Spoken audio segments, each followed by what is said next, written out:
Bismillahirrahmanirrahim. Alhamdulillahirabbil alamin. Nahmaduhu wa nasta'inuhu wa nastahdihi wa nastaghfiruhu wa na'udzubillahi min syururi anfusina wa min sayyiati a'malina. Man yahdihillahu fala mudilla lahu wa man yudlilhu fala hadiyalah. Nashhadu an la ilaha illallah wa nashhadu anna Muhammadan abduhu wa rasuluh. Allahumma salli ala sayyidina Muhammad wa ala alihi wa sahbihi ajma'in. Alhamdulillah, bersyukur pada Allah Subhanahu wa taala. Pagi ni kita bersama-sama lagi insya-Allah dalam sesi tadabbur setiap pagi, tadabbur setiap muka surat daripada muka surat Al-Quran. Insya-Allah hari ini kita akan bersama-sama di muka surat yang ke-133 insya-Allah 133, dan kita akan bersama-sama di surah Al-An'am ayat 45 sehingga ayat 52. Ayat 45 sehingga ayat 52 daripada surah Al-An'am. Sebelum daripada kita teruskan sesi kita pada kali ini, kepada sesiapa yang berada bersama dengan kita pada kali ini, sila minta beri feedback tentang suara dan juga tentang gambar kita pada pagi ini. Seterusnya insya-Allah saya akan teruskan untuk sesi tadabbur kita ni. Kita tengok insya-Allah yang pertama kita akan baca sedikit ayat daripada muka surat ini, iaitu muka surat 133. Kepada semua diharapnya dapat bersama-sama untuk membuka mushaf. Moga-moga kita dapat memahami dengan lebih detail lagi, supaya kita dapat lihat apakah perkataan yang digunakan oleh Allah Subhanahu wa taala. Terima kasih semua yang telah memberi feedback. Hari ini kita akan tengok insya-Allah, kita mulakan dulu dengan membaca sedikit daripada ayat di muka surat ini. A'udzubillahi minasyaitonirrajim. Bismillahirrahmanirrahim. Faquti'a dabirul qaumil ladzina zalamu walhamdulillahi rabbil alamin. Qul ara'aytum in akhadhallahu sam'akum wa absarakum wa khatama 'ala qulubikum man ilahun ghairullahi ya'tikum bih. Unzur kaifa nusarriful ayati summa hum yasdifun. Sadaqallahul azim. Sebagaimana telah kita sebutkan sebelum daripada ini, kita ingatkan kembali bahawa surah Al-An'am ini adalah merupakan surah Makkiyah, surah yang turunnya di Mekah, di mana Allah Subhanahu wa taala telah menyimpulkan, kita boleh katakan seperti menyimpulkan kerana surah ini turunnya sekaligus, tidak seperti mana-mana surah-surah yang lain. Kebanyakan daripada ayat-ayat dan surah-surah yang lain ni turunnya adalah secara berdikit-dikit, iaitu secara munajjaman dikatakan, iaitu turunnya sedikit-sedikit, berdasarkan kepada peristiwa yang berlaku, berdasarkan kepada apa yang berlaku kepada Nabi kita sallallahu alaihi wasallam. Jadi ada sebab-sebab nuzulnya. Jadi surah ini dia datang sekaligus, tu yang pertama. Yang keduanya datang pada tahun yang ke-12, lebih kurang yang ke-12 selepas daripada kenabian, iaitu 1 tahun sebelum daripada Nabi sallallahu alaihi wasallam berhijrah ke Madinah. Jadi dia seolah-olahnya membuat kesimpulan apa yang berlaku kepada orang kafir, apa yang telah orang kafir lakukan kepada Nabi kita sallallahu alaihi wasallam, dan dalam keadaan Nabi kita sallallahu alaihi wasallam yang tidak lama lagi akan meninggalkan mereka, dan meninggalkan dan masuk kepada satu fasa yang baru. Fasa di Madinah ni fasa lain, fasa ni, suasana ni lain. Suasana ni adalah orangnya beriman, Nabi menjadi ketua kepada orang di Madinah, dan keadaannya telah berbeza. Peperangan telah pun dibenarkan bila sampai ke Madinah. Tapi di Mekah ni adalah suasananya agak berbeza, iaitu setelah Nabi SAW berdakwah kepada mereka 12 tahun, maka Allah Ta'ala simpulkan hadis ini. Inilah dia kata-kata mereka, inilah dia anggapan dalam pemikiran mereka. Jadi Allah Ta'ala ceritakan kepada kita, bila kita ni nak sampaikan Islam, inilah yang kita akan hadapi. Inilah cara pemikiran orang kafir, orang yang tidak mahu beriman. Tetapi Nabi SAW tidak berhenti untuk teruskan dakwah. Jadi Allah Subhanahu Wa Ta'ala sebutkan dalam ayat ni, iaitu sebelum daripada ni kita bacakan tentang satu perkara, nama dia istidraj. Istidraj ni ialah satu perkara yang mana Allah Ta'ala beri nikmat kepada orang yang tidak beriman dan juga orang yang buat maksiat. Mereka ni dahlah buat maksiat, mereka ni dahlah jahat, mereka ni dahlah zalim dan sebagainya, tapi Allah Ta'ala tetap memberi nikmat kepada mereka. Jadi nikmat yang begitu janganlah menyebabkan orang-orang Islam ni terpukau. Janganlah kita rasa wow, mereka jahat, lalu tapi mereka dapat juga nikmat ni. Jadi kadang-kadang menyebabkan ada orang rasa bahawa mungkin betul kot, tak ada kot ni, tak ada. Mereka ni dah, kalau yang betul dan salah ni bukan terletak kepada orang tu dapat nikmat atau tidak. Betul dan salah ni, Waalaikumsalam warahmatullahi wabarakatuh. Betul dan salah ini adalah berdasarkan kepada Quran. Kalau Quran kata perkara tu betul, maka ia adalah betul. Tak kira orang yang mengajak kepada ataupun orang yang membawa Islam itu miskin ke, lemah ke dan sebagainya, dihina ke dan sebagainya, dia tetap juga akan betul. Kenapa? Quran mengatakan dia betul. Jadi yang menentukan betul dan salah ini ialah Quran dan juga hadis lah, kita kata lebih kurang kan. Tapi yang kaya dan miskin ini bukan penentu kan. Jadi oleh kerana itu, sebab itulah nama dia istidraj. Kita diyakinkan, kita diajar oleh Allah Subhanahu Wa Taala dengan perkara ini. Seterusnya kita tengok sekarang ni apa akan jadi. Orang yang istidraj ni, Allah Taala kata faquti'a dabirul qaumil ladzina zalamu. Orang yang zalim ni, akhirnya apa yang Allah Taala akan buat pada mereka? Quti'a ni potong. Dabiru ti maknanya adalah belakang, maknanya ekor lah kalau kita katakan. Jadi ini adalah ungkapan bahasa Arab yang membawa erti, iaitu apa? Faquti'a dabirul qaumi allazina zalamu, orang-orang yang zalim. Allah Ta'ala akan potong sehingga belakang orang-orang yang zalim itu, orang-orang yang kaum yang zalim itu. Artinya Allah Ta'ala akan cabut habis-habis, Allah Ta'ala akan rentap habis-habis, Allah Ta'ala akan binasakan habis-habisan, tak ada seorang pun yang akan tinggal. Itu maksud dia. Jadi walhamdulillahi rabbil alamin. Allah Ta'ala beritahu sebelum daripada ni bahawa rasul-rasul yang sebelum daripada kamu, wahai Muhammad, juga mereka ini, nabi-nabi, rasul-rasul ni telah dihina dan macam-macam sekali kan, telah dibuat oleh orang kafir ni. Tetapi akhirnya mereka akan dihancurkan oleh Allah. Jadi Allah Ta'ala kata walhamdulillahi rabbil alamin. Segala puji bagi Allah, Tuhan sekalian alam. Kenapa alhamdulillah tu? Kerana nasarallah ar-rasul, Allah Ta'ala telah membantu rasul-rasulnya, dan wal halak lil kafirin, katanya tafsir Jalalain. Jadi artinya ialah kenapa alhamdulillah, kenapa bersyukur? Kerana Allah Subhanahu Wa Taala telah berikan kemenangan kepada para nabi dan juga telah menghancurkan orang-orang yang menentang. Ni amaran dan juga tasliyah kepada Nabi sallallahu alaihi wasallam, secara tidak langsung kan, memberi amaran kepada orang kafir. Orang yang menentang Islam ni, orang yang tak suka kepada Islam ni, jangan ingat mereka ni kalau dapat harta dan sebagainya, mereka ni akan selamat tidak.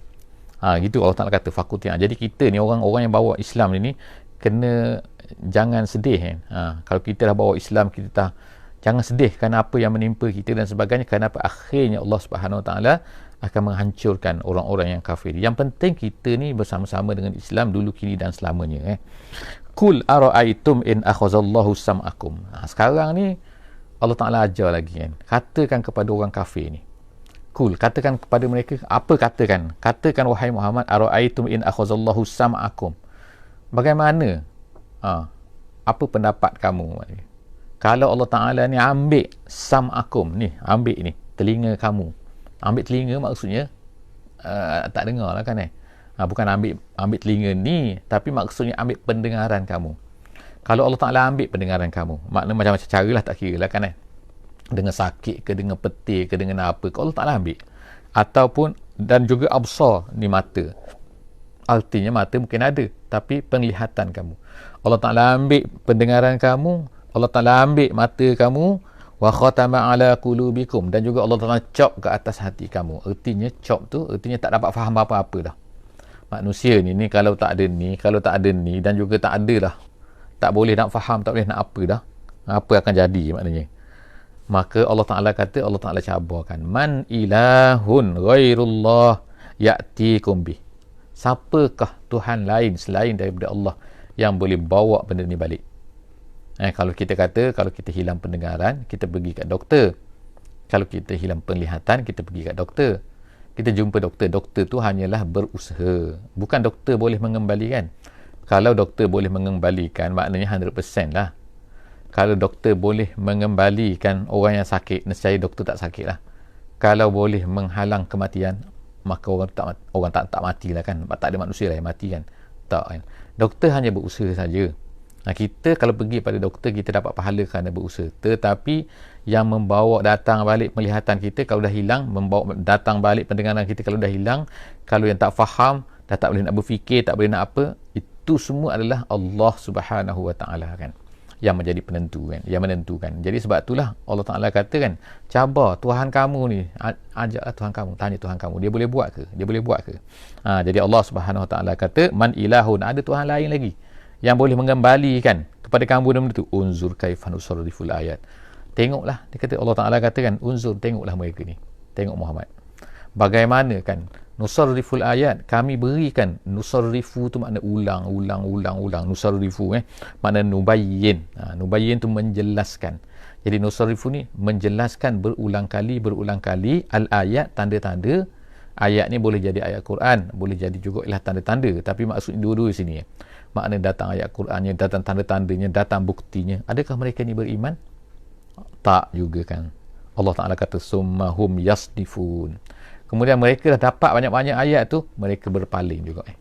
Berpaling, yu'riduna fala yu'minun. Mereka ni berpaling dan tidak juga mahu beriman. Kata tafsir Jalalain tu yang saya sebut tadi tu. Kul ara'aitakum. Kemudian Allah Ta'ala sebut lagi, kul, katakan Muhammad kepada mereka ni, ara'aitakum, jika sekiranya in atakum azabullahi baghtatan au jahratan, kalaulah sekiranya sekiranya Allah Subhanahu Wa Taala datangkan kepada mereka apa tu datangkan kepada mereka azab. Sekarang ni azab pula azab ni maknanya ialah datang penyiksaan, datang daripada Allah kan, bala datang daripada Allah Subhanahu Wa Taala. Katakan kepada mereka, baghtatan au jahratan. Baghtatan au jahratan ni maknanya ialah lailan au nahara. Maknanya kata jalan lain kata dalam tafsir kata lailan au jahar, maknanya siang ke malam ke, pada makna bila-bila masa ni Allah Taala datangkan kepada kamu ni azab, bala pada kamu bila-bila masa.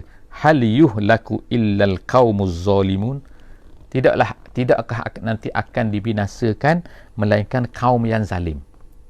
Jadi makna sini kan, yang dulu-dulu ni yang berlaku kan, cuba kita tengok kan tak, maknanya kaum umat Nabi Nuh ke, umat Nabi apa kan, semua yang datang sebelum daripada ni, siapa yang dihancurkan? Kamu tak takut ke kamu ni menjadi orang yang zalim? Kenapa Allah Subhanahu Wa Taala akan menghancurkan kamu kalau datang azab tu kepada kamu? Kamu nak? Mereka ni kadang-kadang tu berani minta kepada Muhammad kan, kalau kamu kata dah ada azab kepada kami, orang yang tak nak beriman, mana azab tu? Tengokkan mereka cabar, minta kan. Allah Ta'ala kata, kalau datang azab ni, tak kira lah siang dan malamnya, tak kira makna bila-bila masa boleh datang ni. Kalau Allah Ta'ala ni, dia tak tunggulah makna ribut dulu ke, tak tunggulah kan. Allah Ta'ala boleh datang on the spot kan. Makna kalau petir kan, dia mesti datang adalah dulu awan ke, gelap ke apa dan sebagainya kan tak.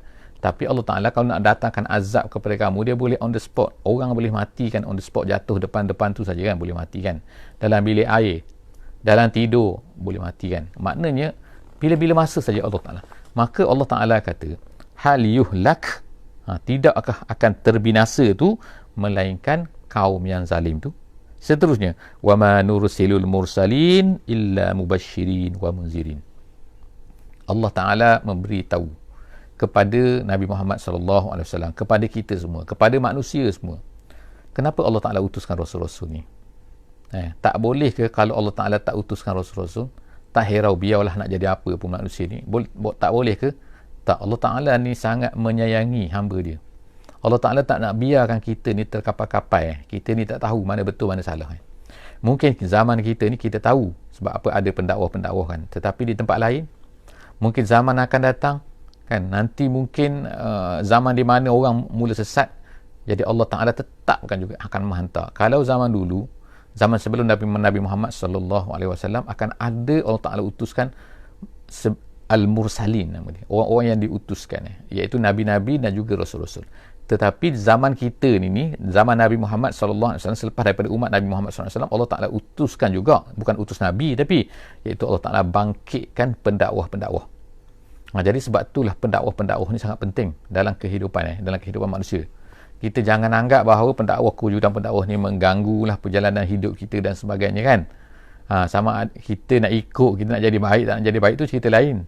Tapi makna adanya pendakwah-pendakwah ni, pendakwah-pendakwah Islam ni, sebenarnya adalah dia ni seolah-olahnya sebagaimana wujudnya graviti di dalam dunia ni. Imagine kalau graviti tak ada di atas bumi ni. Graviti graviti kalau tak ada, semua benda akan terapung. Tak boleh melekat ni. Tak ada lagi berat-berat, yang ni berat 1 kilo, 2 kilo, tak ada. Semua benda terapung. Imagine kalau benda terapung sebagaimana orang naik ke angkasa lepas tu kan. Semua barang terapung. Betapa susahnya mereka kan. So, kalau kita barang semua terapung, macam itulah juga kalau sekiranya tak ada pendakwah atas dunia ni. Tak ada pendakwah, akan berlakulah hari kiamat ni. Jadi oleh kerana itulah, pendakwah-pendakwah yang mengajak kepada Islam satu kemestian. Dan Allah Ta'ala membangkitkan pada setiap masa, setiap apa akan ada orang yang sedar mengajak manusia kepada Islam ni. Jadi oleh kerana itulah Allah SWT kata, apa kerja mereka sini? Kerja mereka, wa ma nursilul mursalin, kerja rasul-rasul terdahulu ni, mubasyirin wa munzirin. Dua benda, dua perkara kan. Yang pertama mubasyirin, memberi tahu khabar gembira. Iaitu nak beritahu, kalau buat baik, kalau mematuhi perintah Allah, kalau menjadi hamba Allah yang beriman, beramal soleh, maka dia akan dapat syurga. Itu mubasyirin. Wa munzirin artinya ialah memberi amaran. Tapi kalau kamu tak nak beriman, kalau kamu tak nak ikut cakap Allah Subhanahu Wa Taala, kamu tak nak patuh, tak nak jadi hamba Allah, ada sana satu lagi, nama dia neraka. Perkara ni tak wujud lagi. Tetapi Allah Subhanahu Wa Taala kirimkan beritahu di hari akhirat. Selepas mati akan ada ni kan. Itulah kepentingan memberitahu kepada satu benda. Kalau benda tu dah berlaku depan mata manusia ni, tak perlu beritahu adanya COVID-19 perlu beritahu. Perlu apa? Manusia memang dah tahu dah. Sebab itulah berlomba-lomba kita semua pergi vaksin dan sebagainya kan. Tak perlu suruh dah kan. Bila adanya tu sebab takut kan. Jadi begitu manusia ni tak takut pada Allah. Sebab itulah tak berlomba-lomba untuk pergi mematuhi perintah Allah Subhanahu Wa Taala. Sebab tak nampak kan.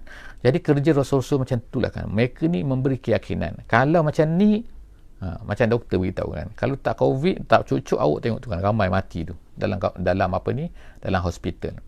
Kalau cucuk, kurang sikit nisbahnya, nak kena sakit tu kan.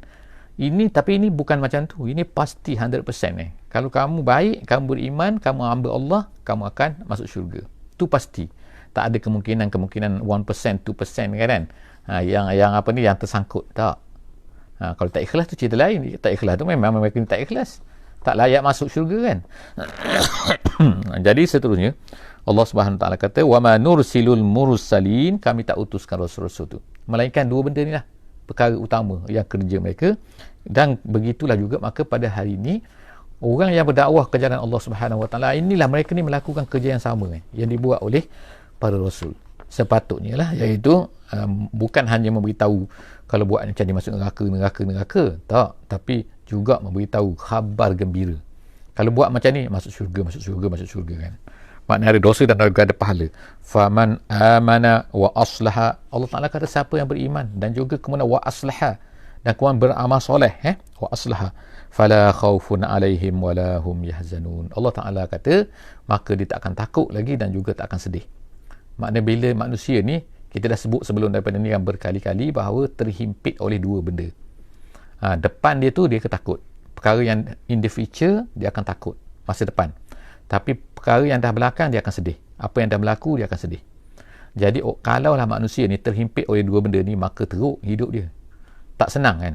Sebab apa? Takut kepada suatu benda yang di depan dan sedih dengan apa yang berlaku di belakang, maka menyebabkan dia terhimpit kehidupan dia, dia akan tension.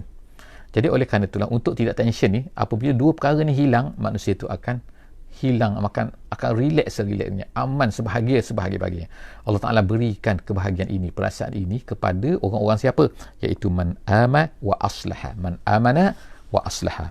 Seterusnya Allah Subhanahu Wa Ta'ala kata, wallazina kazzabu biayatina yamassuhumul azabu bima kanu yafsukun.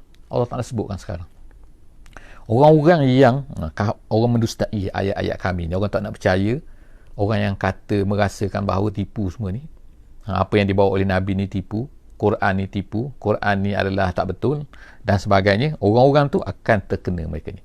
Yamassuhumul azab akan sentuh mereka. Allah Ta'ala sebut sentuh ni maknanya masuk, maksud dia kan. Mereka ni akan disentuh oleh azab bima kanu yafsukun. Kerana apa? Atas perbuatan kefasikan mereka tu. Maknanya bukan Allah Ta'ala saja suka-suka kan nak seksa mereka, tak kan, kerana kejahatan mereka tu. Maka sebab itulah Allah Ta'ala kenakan azab kepada mereka.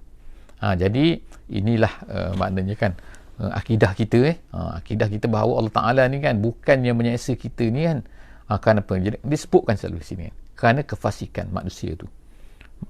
Seterusnya Allah SWT kata, kul la aqulu lakum indi khazainullah. Sekarang ni Allah Ta'ala ajar kepada Nabi Muhammad SAW, beritahu kepada Nabi Muhammad apa yang nak cerita lagi. Banyak perkara kan Allah Ta'ala makna kata kul. Kita tengok kan dalam surah Al-An'am ni, kul dipenuhi dengan kul. Ertinya makna katakan, kata gini. Maknanya Allah Ta'ala beritahu kepada kita lah tu katakan, minta kita ni supaya beritahu kepada orang-orang yang tak beriman ni, kepada orang-orang yang kita dakwahilah di dalam hidup kita banyak benda yang kita kena buat ni kan, sepatutnya kan sebab itulah kalau kita ni duduk diam saja kan, tak bergerak, tak buat apa-apa dengan manusia ni, banyak sebenarnya arahan Allah yang tidak kita patuhi kan. Jadi Allah Ta'ala kata kul, katakan wahai Muhammad, katakan wahai pendakwah, aku tidak mengatakan kepada kamu semua bahawa aku ni ada khazainullah. Khazainullah ni maknanya ialah khazanah Allah. Maksudnya ialah aku ni memiliki sumber rezeki. Maknanya aku boleh beri kepada kamu hujan, aku boleh beri kepada kamu 1 juta, 2 juta, 1 bilion, aku nak beri boleh beri. Itu orang kaya kan. Orang kaya yang memiliki harta yang banyak, maka dia boleh beri. Aku katakan wahai Muhammad, katakan wahai pendakwah semua, jangan kamu rasai bahawa katakan kepada mereka ni aku tak punya maknanya. Itu bukan aku punya. Kalau aku punya benda tu, nescaya aku sendiri akan kaya kan. Nabi Muhammad pun akan kaya kan. Tak, Nabi Muhammad hidup macam tu, simple kan. Jadi bukanlah kaya miskin itu menjadi penentu. Sebab apa? Aku tak memiliki. Yang aku miliki ialah apa kan? Iaitu dakwah kan, isi konten. Aku miliki ialah Quran sekarang. Aku nak beritahu isi Quran. Bukan aku ni boleh menentukan rezeki-rezeki kamu ni. Maknanya sebab aku tak memiliki. Itu nombor 1. Kemudian yang kedua, beritahu kepada manusia ni, wala a'lamul ghaiba. Aku tak memiliki ilmu ghaib. Aku tak tahu benda ghaib kecuali perkara yang Allah Ta'ala beritahu kepada aku, iaitu seperti Quran ini yang diwahyukan. Wala aqul lakum inni malak. Dan yang ketiga, aku ni bukan malaikat, suka-suka hati tak boleh. Aku ni tak tahu, aku bukan malaikat boleh terbang sana sini kan, ikut sekehendak hati kan, tak boleh. Aku ni tak mampu benda tu. Aku ni manusia. Artinya in attabi'u illa ma yuha ilayya. Aku ni hanya ikut apa yang diwahyukan kepada aku. Tuhan wahyu macam tu kepada aku, Allah Ta'ala wahyu kepada aku, itulah yang aku buat. Dia suruh aku ni berdakwah, sampaikan kepada kamu, aku berdakwah. Dia suruh aku buat macam ni, aku buat macam ni. Dia suruh aku hijrah, aku hijrah. Aku ni tak lain daripada kecuali hamba Allah Subhanahu Wa Ta'ala. Ni kata Nabi SAW, arahan daripada Allah Subhanahu Wa Ta'ala. Kemudian kul hal yastawil a'ma wal basir. Katakan lagi, beritahu kepada mereka Muhammad, sama tak orang-orang yang al-a'ma wal basir. Al-a'ma tu orang buta kan, wal basir orang melihat. Tapi maksud dia sini apa? Orang kafir dengan orang Islam. Sebab apa? Al-a'ma tu orang buta tu orang kafir sebenarnya kan. Tanya mereka, sama tak orang, maknanya tanyalah kepada orang kafir tu kan, orang buta dengan orang celek sama tak? Tanya mereka. Nescaya mereka akan jawab, orang tak sama. Manalah sama kalau kata sama orang buta dengan orang celek kan. Dua benda yang bertentangan 100% kan tak? Tapi Allah Ta'ala tu sebenarnya nak beritahu apa? Orang yang kafir tu sebenarnya buta. Dia tak nampak apa yang aku cerita ni. Itulah maksud dia. Apa yang Nabi Muhammad cerita dia tak nampak. Jadi adakah sama? Afala tatafakkarun. Kamu ni tak boleh fikir kan. Kamu ni sama rasa macam orang yang beriman tak beriman ni sama. Samalah atas dunia sekarang kan, betul tak? Orang nilai manusia ni kan berdasarkan kepada apa? Bukan berdasarkan kepada iman dan tak beriman dah. Orang nilai kepada kaya miskin. Orang menilai manusia ni dengan kedudukan pangkat dia, dengan apa dia ni, kerja apa. Itu orang nilai manusia. Orang tak tengok lah manusia ni beriman dengan tak beriman, yakin kepada Allah tak yakin, ataupun orang soleh dengan tak soleh. Orang tak tengok lah benda-benda tu. Jadi adalah benda yang salah yang diajar oleh Allah Subhanahu Wa Taala, katakan tak sama. Kemudian kalau tak boleh fikir juga benda ni, susahlah kan. Allah Taala kata afala tatafakkarun. Kamu tak boleh fikir ke? Seterusnya wa anzir bihil lazina yakhafuna an yuhsyaru ila rabbihim berilah peringatan wahai Muhammad bihi bil Quran. Hi itu Quran wa anzir bihi, berilah peringatan dengan Quran ini allazina yakhafuna an yuhsyaru, orang-orang yang takut untuk dikumpulkan kepada Tuhan mereka. Kita semualah insya-Allah termasuk dalam golongan ini, insya-Allah kita minta kan, iaitu kita minta dan Allah Taala telah beri peringatan kepada kita melalui Quran ni. Kita baca Quran, maka kita pun boleh faham lah kan kita boleh faham. Hari ini usaha kita ialah kita tadabbur. Jadi kita tengok Quran ni, maka Allah Ta'ala kata, berilah peringatan dengan Al-Quran ini wahai Muhammad kepada orang-orang yang takut mereka ni akan dikumpulkan oleh Allah Subhanahu Wa Ta'ala. Jadi moga-moga kita termasuklah dalam golongan tu, iaitu orang yang takut. Kita rasa takut kita akan diperjumpakan dengan Allah Subhanahu Wa Taala nanti. Dan di bawah amalan-amalan kita dipertunjukkan laisa lahum min dunihi waliyyun wala syafi'un la'allahum yattaqun. Dan tidak adalah bagi mereka ini selain daripada Allah sebagai wali. Maknanya bagi kita, bagi orang yang beriman, tak ada bagi dia wali yang lain, penjaga yang lain kan, yang boleh jaga kita, yang boleh guide kita, yang boleh apa kita, tidak ada. Wala syafi', dan tidak ada syafi' yang lain melainkan la'allahum yattaqun, moga-moga mereka itu bertakwa. Dengan apa? Dengan inzar tadi, inzar daripada Quran tu. Jadi maknanya apabila kita dapat inzar, bila kita baca Quran, maka iman kita akan bertambah, iaitu kita makin takut kepada Allah Subhanahu Wa Taala, seperti mana yang kita baca pada setiap hari ini, insya-Allah. Ayat yang terakhir dalam ayat muka surat ini, iaitu ayat 52, Allah Subhanahu Wa Taala kata wala tatrudil ladzina yad'una rabbahum bil ghadati wal ashi yuriduna wajhah. Ayat ini cerita ni masa di Mekah dulu, iaitu Nabi sallallahu alaihi wasallam berdakwahlah kepada orang-orang kafir ni, orang besar-besar ni. Tapi mereka sekali itu pernah berkata kepada Nabi, ini diceritakan dalam riwayat Ahmad, hadis riwayat Ahmad, maka mereka pun berkatalah, ni pembesar-pembesar ni kata, kami tak nak duduk dekat pada kamu wahai Muhammad. Sebab apa, kamu ni sibuk kan, di keliling kamu ni sibuk orang-orang miskin, orang-orang busuk lah kan. Kami tak boleh bersama-sama dengan orang miskin ni kan.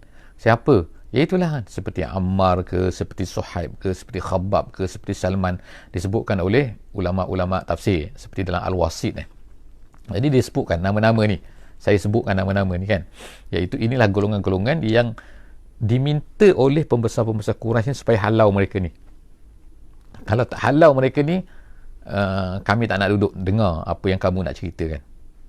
Jadi datanglah fikiran fikiran Nabi SAW untuk bukan halau mereka sebenarnya, tapi jangan duduk di situlah sebentar. Bukannya Nabi ni nak halau mereka, tak. Perasaan tu tak betul. Tapi Nabi SAW nak minta supaya mereka ni lari lah kan. Sebab apa? Supaya nak beri izin kepada ni. Sebab permintaan mereka, Nabi ni sangat-sangat nak supaya mereka ni juga beriman, orang besar ni. Sebab kalau mereka ni beriman, ramailah orang-orang bawah ni akan beriman. Tetapi anggapan dan perasaan macam tu sehingga memberi kemudahan kepada orang-orang ni, sebab mereka ni memang tak nak dengar pun, memang tak nak terima. Itulah yang Allah Ta'ala nak ceritakan. Seperti mana juga hampir sama ayat ni dengan ayat surah Abasa. Abasa wa tawalla an ja'ahul a'ma, iaitu apabila orang buta datang minta kepada Nabi SAW, Nabi pun bermasam muka dan berpaling. Ketika sebab apa? Ketika tu surah Abasa nantilah kan. Kita dah ada gitu kita dah buat benda ni, iaitu kita dah buat sesi ni, tadabbur ni, muka surat tentang surah Abasa tu. Jadi Allah Subhanahu Wa Taala peringatkan Nabi, jangan buat macam tu. Wala tatrudi, oleh kerana tu jangan kamu halau, jangan kamu usir. La tatrudi wahai Muhammad, orang-orang yang yad'una rabbahum, orang-orang yang berdoa kepada Allah Subhanahu Wa Taala. Maksudnya ialah beribadah kepada Allah Subhanahu Wa Taala situ bil ghadati wal ashi, pagi dan juga petang. Makna setiap masa lah. Mereka ni sentiasa orang-orang yang baik, mana kan, orang beriman, yuriduna wajhah, dan mereka ni buat macam tu tak nak lain selain daripada Allah Subhanahu Wa Taala. Makna kerana Allah Taala, mereka ni ikhlas betul-betul kerana Allah Subhanahu Wa Taala. Ma alaika min hisabihim min syai' wa ma min hisabika alaihim min syai' fatatrudahum. Allah Taala kata, kamu, bukan salah kamu pun Muhammad kalau mereka tu tak nak beriman, kalau orang kafir tu tak nak beriman. Adakah kamu salah? Tak salah kamu pun. Kamu dah mengajak mereka, kamu tak terima. Jadi janganlah sampai kamu ni sanggup untuk menghalau orang-orang yang beriman ini. Kan semata-mata nak ambil hati orang tu. Jangan. Ambil hati ni bukan kerja kita kan. Tak boleh. Kerana nak ambil hati sehingga kita buat satu benda menghalau orang-orang yang beriman. Jadi Allah SWT mengajar fiqhu aulawiyat di sini. Manakah yang lebih patut didahulukan. Jadi di sini insya-Allah tafsiran dia panjang, insya-Allah sahabat-sahabat semua bolehlah baca dalam tafsiran atau mendengar ceramah-ceramah, kuliah-kuliah oleh ustaz-ustaz yang lain juga tentang ayat ni. Tapi kesimpulan sini ialah bahawa Allah Taala ajar Nabi SAW apa aulawiyat dia. Jangan ambil hati orang kafir kalau mereka ni dah pasti dah memang jahat memang tak nak beriman. Jangan cubalah nak ambil hati mereka sehingga kita terpaksa menghalau orang-orang yang memang nak kepada Islam ni. Sebab apa? Kamu tak berdosa apa-apa. Kamu tak dosa apa-apa kalau kamu ni tak memberi tak buat macam tu. Jadi Allah Taala kata fatatrudahu, menyebabkan kamu ni halau mereka, fatakuna minaz zalimin, nanti nescaya kamu akan menjadi orang-orang yang menjadi orang-orang yang zalim kalaulah kamu buat macam tu. Setakat itulah saja insya-Allah hari ini. Moga-moga kita mendapat cahaya sedikit daripada muka surat 133 dengan pembacaan yang sedikit ini. Moga-moga Allah Ta'ala akan berikan keampunan kepada kita, menghapuskan dosa-dosa kita yang telah lalu, maka dengan usaha kita yang sedikit ini insya-Allah, dan memberi kefahaman kepada kita dengan Al-Quran. Wallahu a'lam bissawab. Bismillahirrahmanirrahim. Wal 'asri innal insana lafi khusr illa allazina amanu wa 'amilus solihat wa tawasaw bil haqqi wa tawasaw bis sabri. Bismillahirrahmanirrahim. Bismillahirrahmanirrahim. Wassalamualaikum warahmatullahi wabarakatuh.